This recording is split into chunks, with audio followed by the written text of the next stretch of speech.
Have you been watching all those self-improvement gurus and they're constantly telling you to start a journal and that it'll change your life? Well, I've been keeping a journal for the past 100 days and I've had some pretty amazing results.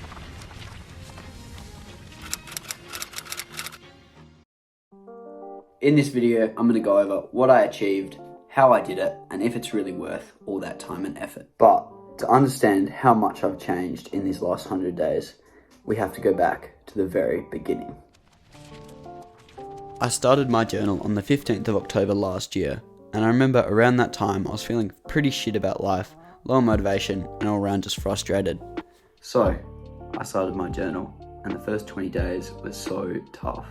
After the initial motivation wore off, I had to force myself to continue, and I made sure I left my journal in obvious places to make sure I didn't forget. One thing that was really helpful that kind of works with the way I did my journal was after I did one of my daily tasks, I could tick it off of the journal, and this kind of gave me a tiny bit of motivation to keep going and to keep journaling. But if you're starting a journal, the hardest part is probably the first 20 or so days, because it fucking sucks to have to remember to write it down every night before bed. And a lot of the time, you'll probably try and forget it, or you'll be like, oh, I don't have to, I'll just do it tomorrow. But I can promise you that once you really start getting into the routine of it and you give yourself a set time that you're going to get it done, it really starts to become a habit. So once journaling became part of kind of my daily routine, it became a lot easier to remember, and I started doing it without really thinking about it.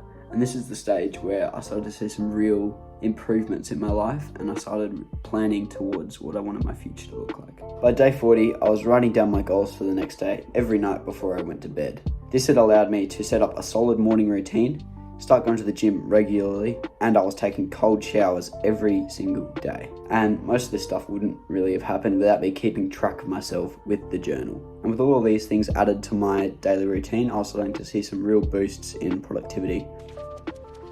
By day 50, I had started to plan out this YouTube channel, and on day 57, I posted my first YouTube video. And I don't think this would have been possible without the discipline and productivity that I had from journaling. Day 70 was when journaling had truly become a habit, and I would do it effortlessly before bed.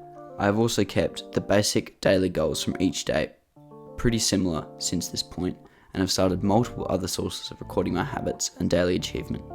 By this point, I had a TikTok account where I post daily updates, and I had uploaded my second video to YouTube. Now, something I haven't really talked about yet are the days that I failed to keep an accurate journal. Either I didn't do any of the daily goals, or I didn't write anything down at all. And I'm sure if I do another 100 days, the same thing will happen, and I'll have days where I don't record it or I don't do the daily goals. But the most important thing that I learned to do when these days happened was to make sure the next day I was there, first thing, writing down my goals, making sure I knew what I did wrong, and making sure that I corrected it and continued. I'd also like to point out that my version of journaling was pretty flawed and was personalised to how I wanted to do it.